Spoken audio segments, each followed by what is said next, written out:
Greetings, Magic community. I'm Mike from MTG Scribe, and don't you know too much already? I'll only hurt you if you let me.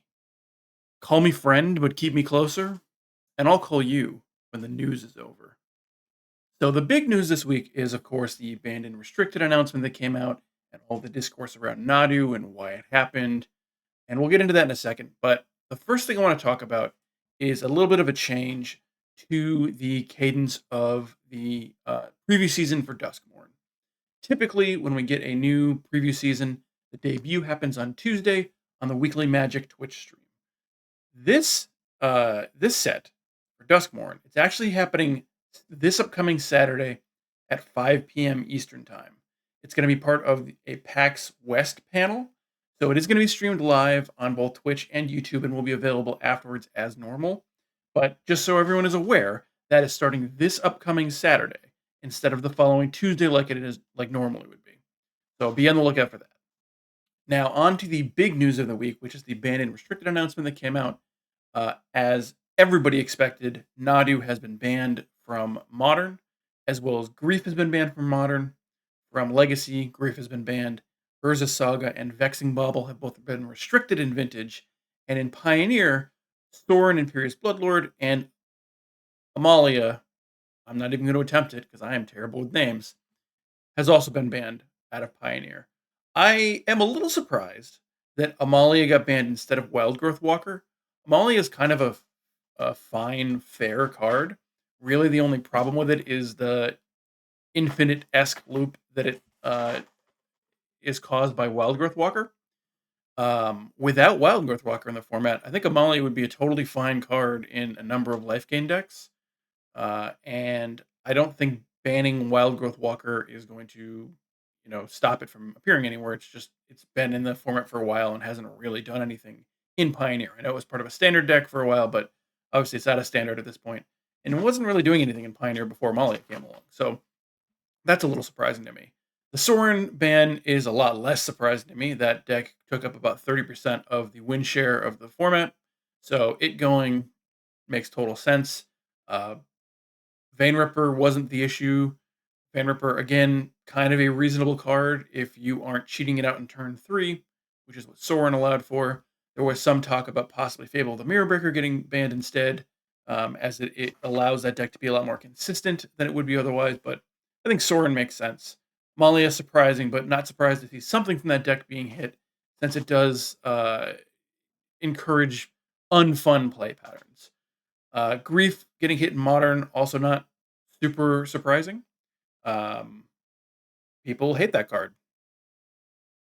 I don't think that it was particularly overpowered in the format, although I don't play Modern very often, so I can't say for sure, but Nadu was the big news. Nadu is what everyone's talking about. And I do want to say something about this. I know there's been a lot of talk, and I would highly encourage you to go check out Mark Rosewater's Twitter account or his blog, where he went a little more in depth into what was going on behind the scenes. There was also an article on Daily MTG by the designer of the card that talks about it a little bit. And again, there's been a lot of discourse about everything that's been said. To me, the problem wasn't that Nadu got shipped out as a broken card. I think that's just going to happen sometimes. And I do think it's reasonable to ask why that happened and talk about that. But I think the bigger issue is that they took so long to ban it.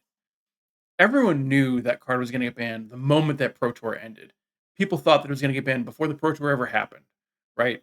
But once that Pro Tour was over and Simon Nielsen won, Simon Nielsen holding the trophy for the Pro Tour saying, this card should and needs to be banned.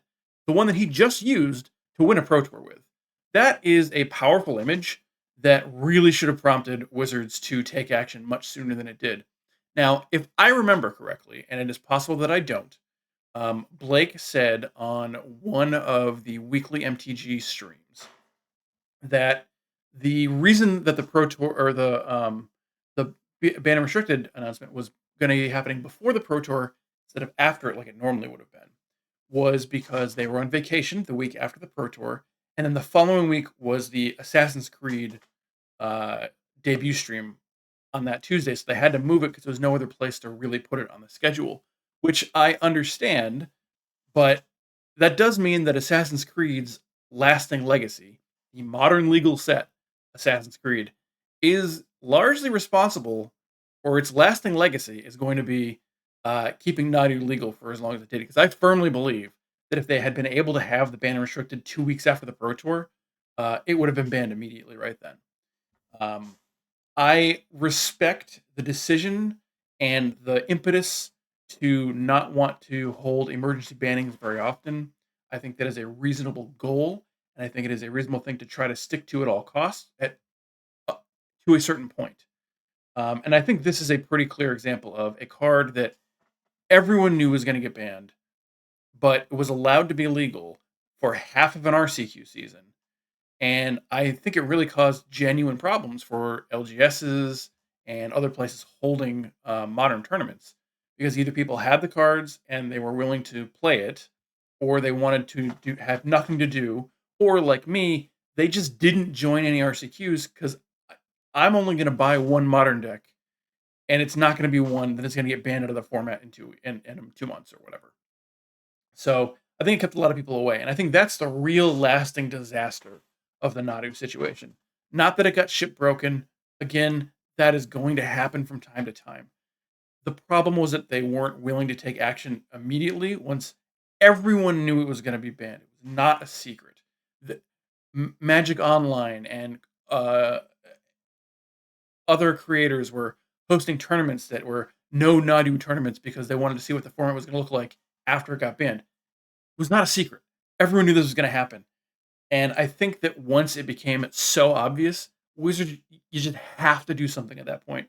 You can't let a format languish for that long because I do think it had real world implications and to the detriment of the game to some degree. Again, I didn't play any modern RCQs because I was not about to buy into a format that I had no idea what it was going to look like. And I'm not going to buy a deck that I know is going to be banned. So that was obviously the big one, and a little more editorializing than I typically do on this show. But there are a couple other things that I think we should talk about.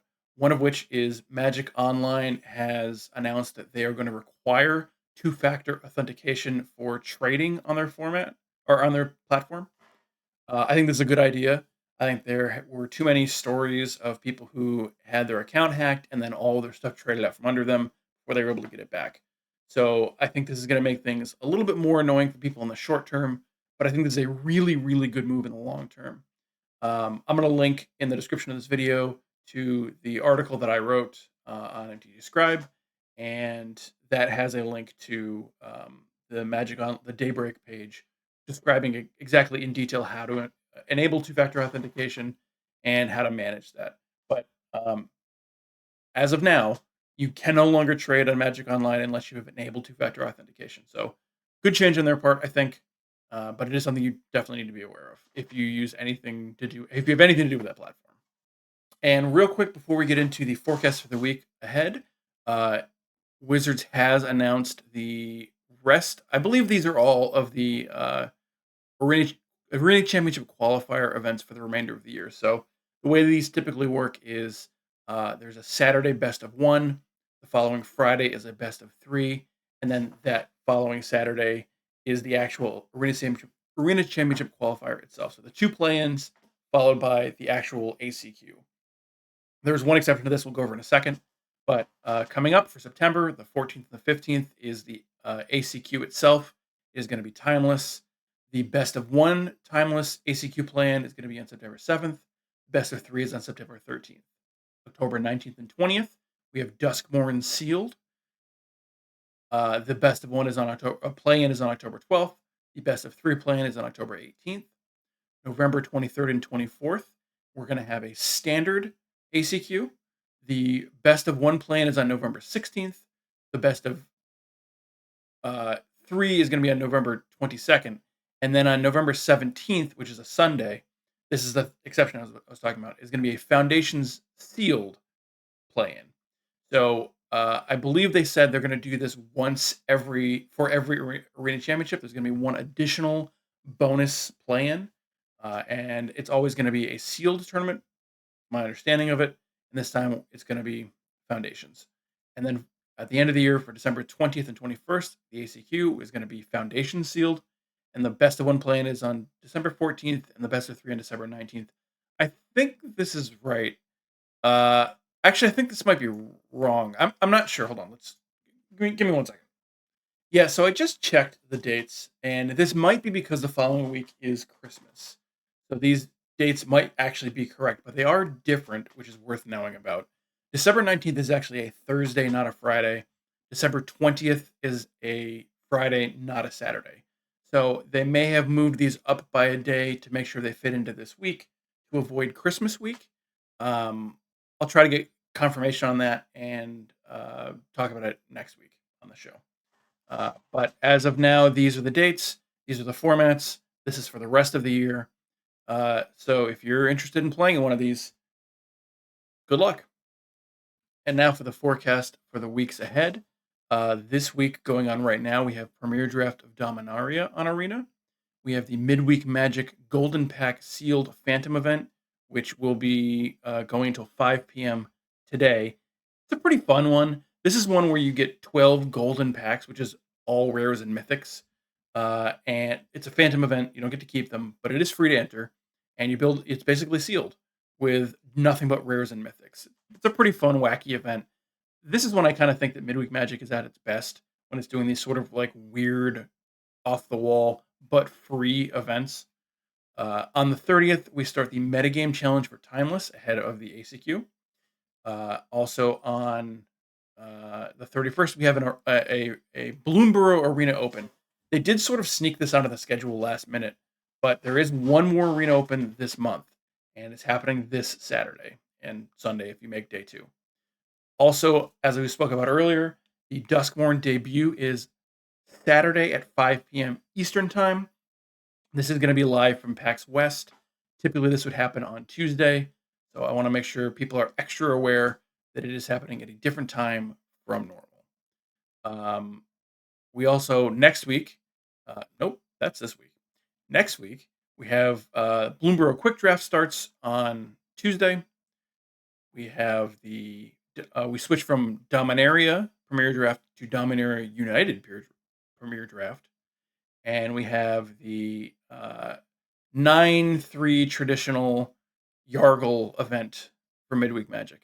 This one, I believe, is going to be a brawl event where you have to choose a frog commander, and any frog you put into your deck is buffed in some way. I don't remember if they're larger or they have some additional text to them, but it is very frog themed. And then next Saturday is the ACQ play-in, the Timeless Best of One. So we have all of that coming up. And additionally, recently this is a little farther in the future, but recently added to the schedule was the Remix Draft Artifacts. This is an event that happened a few months ago for the first time, this Remix Draft, where it's kind of like a cube.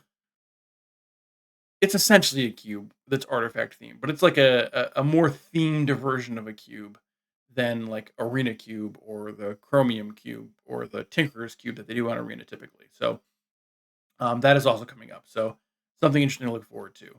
Now, of course, with the Duskmourn debut stream happening on Saturday, I believe we kick off preview season in earnest on Tuesday like normal. I don't think there's anything on Monday. And then the Duskmourn image gallery is going to be complete on the 13th. And then the following week, it's Duskmourn pre-releases. So if you think that Bloomborough has been around for long enough, I'm sorry, I don't know what to tell you. Duskmourn's on its way. It's been about 2 months, or it will have been about 2 months. That future past tense is kind of hard to talk in. Yeah, that's coming up. So I'm pretty excited for it. I enjoy the theming of Duskmourn, so I'm ready to see what it's got. And that does it for the news this week. I'll be back on Tuesday at 11 a.m. Eastern, with a gameplay video, and then the news again this time next week. Until next time, good luck. I hope tomorrow's a better day for you.